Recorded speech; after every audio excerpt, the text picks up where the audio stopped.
In this week's Weather Extra, we're going to focus on April 1st, which is fast approaching and probably one of the most important dates in the year if you're concerned about snow.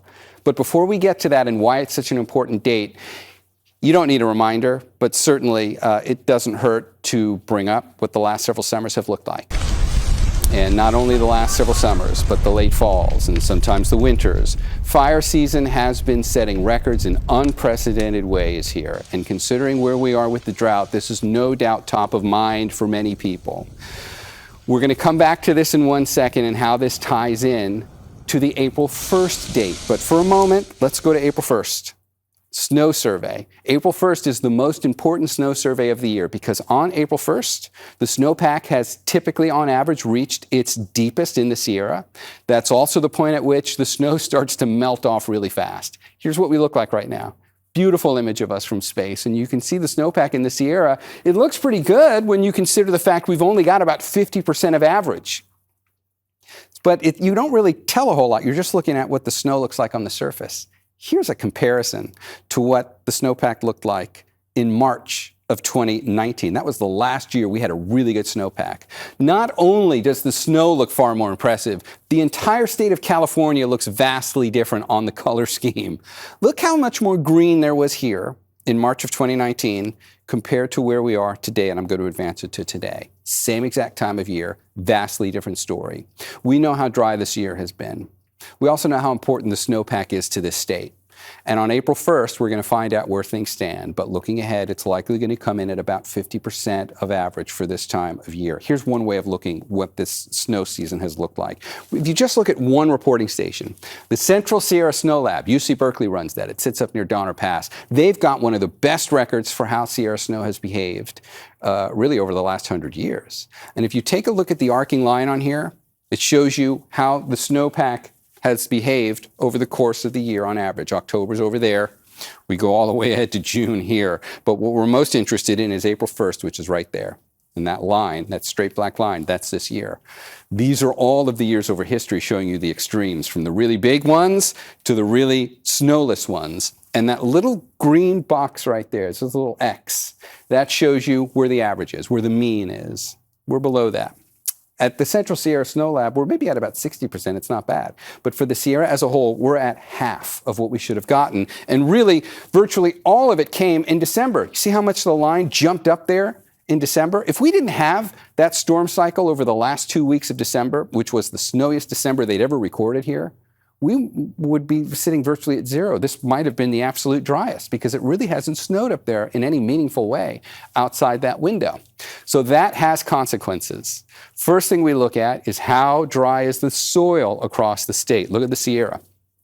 Deep shades of red on here show you that over the record since we've been tracking soil moisture.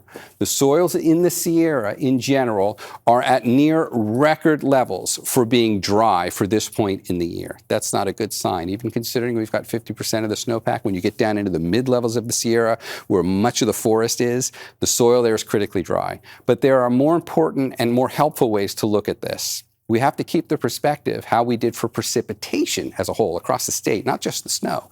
January, February, and March, right now, the driest this first 2.5 months has ever been since we've been keeping record for all the places in deep brown on here.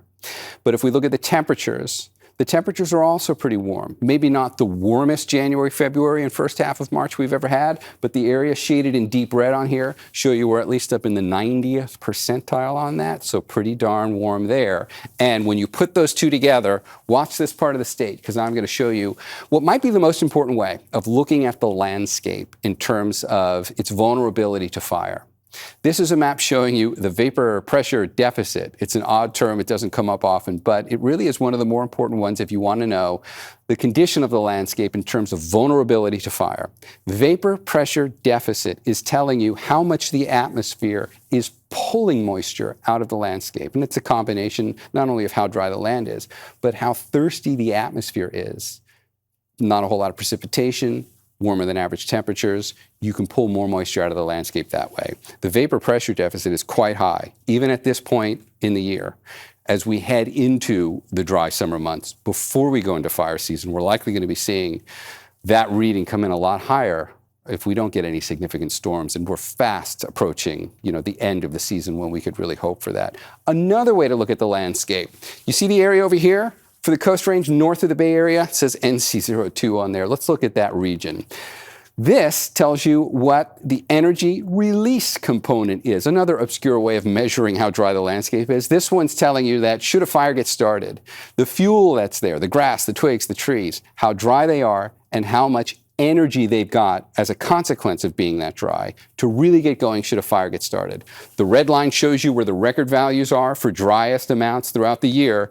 That dark blue line shows you where we are right now, and we're at record levels at this point. So all of these things come together to at least give us an idea, a little preview. Yes, April 1st will roll around. Our focus is going to be on snowpack.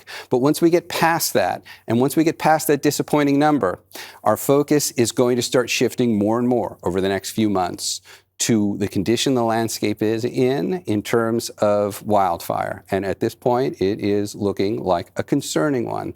It doesn't have to necessarily go one way or the other. There are a lot of factors that go into a wildfire season, but the most important one is how primed is the landscape. And if you look at the last 2 years, the landscape is just as primed, if not a little more so, than it has been over the last 2 years.